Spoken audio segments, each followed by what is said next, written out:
नमस्कार, बहुत स्वागत आपका। मैं हूं आपके साथ मनुरा सक्सेना। जस्टिस यशवंत वर्मा को लेकर कैशकांड से जुड़ा एक बड़ा अपडेट सामने आया है। सुप्रीम कोर्ट ने जस्टिस यशवंत वर्मा की याचिका को ठुकरा दिया है और एक बड़ा इससे झटका माना जा रहा है। इसके साथ ही जांच कमेटी के गठन और राष्ट्रपति को भेजी गई सिफारिशों को भी सुप्रीम कोर्ट ने सही ठहराया है। सुनवाई के दौरान सुप्रीम कोर्ट ने यह भी कहा था कि अब मामला संसद के पास है, संसद स्वतंत्र रूप से अपना काम करेगी और वो सम्मानित और जानकार न्यायविदों की नई कमेटी बनाएगी, वो नए सिरे से तथ्यों को देखेगी। तो आखिरकार आज सुप्रीम कोर्ट ने क्या कुछ डायरेक्शंस इस मामले में दिए हैं, किस तरीके से यशवंत वर्मा के लिए अब आगे की राह मुश्किल होने वाली है, बताएंगे इस वीडियो में। रहिए मेरे साथ। नमस्कार, मैं हूं आपके साथ मनुरा सक्सेना। इलाहाबाद हाईकोर्ट के जस्टिस यशवंत वर्मा की याचिका सुप्रीम कोर्ट ने खारिज कर दी है।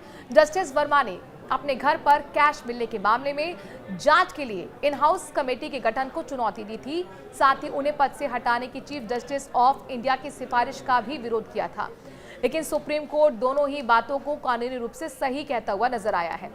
जस्टिस दीपांकर दत्ता और जस्टिस अगस्टिन जॉर्ज मसीह के बेंच ने यह भी कहा कि याचिकाकर्ता का आचरण भरोसा जगाने वाला नहीं है। उन्होंने भले ही इन हाउस कमेटी का विरोध नहीं किया, कमेटी की जांच में शामिल भी हुए, लेकिन जब कमेटी की रिपोर्ट खिलाफ आ गई तब कमेटी को अवैध बताने लगे। कोर्ट ने जस्टिस यशवंत वर्मा के लिए पेश सीनियर एडवोकेट कपिल सिब्बल और मुकुल रोहतगी की दलीलों के आधार पर 6 सवाल तय किए और उनका फैसले में उत्तर दिया है। याचिका सुनवाई के योग्य नहीं है, ये साफ तौर पर कह दिया गया। इन हाउस कमेटी का गठन कानूनी रूप से वैध है। याचिकाकर्ताओं के किसी मौलिक अधिकार का हनन नहीं हुआ है। जले हुए कैश का वीडियो अपलोड करना सही नहीं था, लेकिन याचिकाकर्ता के इसका पहले विरोध नहीं किया गया। उसने कमेटी की कार्रवाई में हिस्सा लिया। चीफ जस्टिस का राष्ट्रपति और प्रधानमंत्री को रिपोर्ट और सिफारिश भेजना सही था। ऐसा करने से पहले याचिकाकर्ता को सुनवाई का मौका देना जरूरी नहीं था। याचिकाकर्ता जो भी कानूनी प्रश्न उठाना चाहता है उसे भविष्य में किसी उपयुक्त कार्रवाई के जरिए उठा सकता है।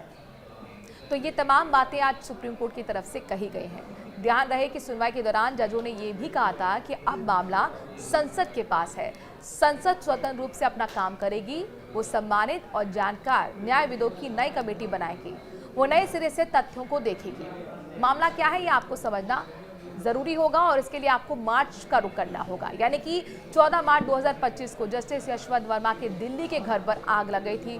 उस समय वो दिल्ली हाईकोर्ट के जज थे। आग बुझने के बाद पुलिस और दमकल कर्मियों को वहां पर बड़ी मात्रा में जला हुआ कैश दिखा। सुप्रीम कोर्ट के तत्कालीन चीफ जस्टिस संजीव खन्ना ने 22 मार्च को मामले की जांच के लिए 3 जजों की कमेटी बनाई।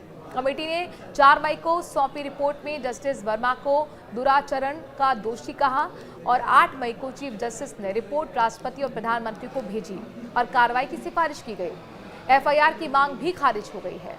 गुरुवार 7 अगस्त को दिए गए फैसले में सुप्रीम कोर्ट ने वकील मैथ्यूज की याचिका में भी खारिज कर दी थी। उनकी याचिका को खारिज किया था दरअसल, और मैथ्यूज ने जस्टिस यशवंत वर्मा के ऊपर एफआईआर दर्ज करने की मांग की थी। सुप्रीम कोर्ट ने इससे पहले भी 2 बार मैथ्यूज की इस तरह की याचिका को खारिज किया था। उन्होंने तीसरी बार याचिका दाखिल की थी।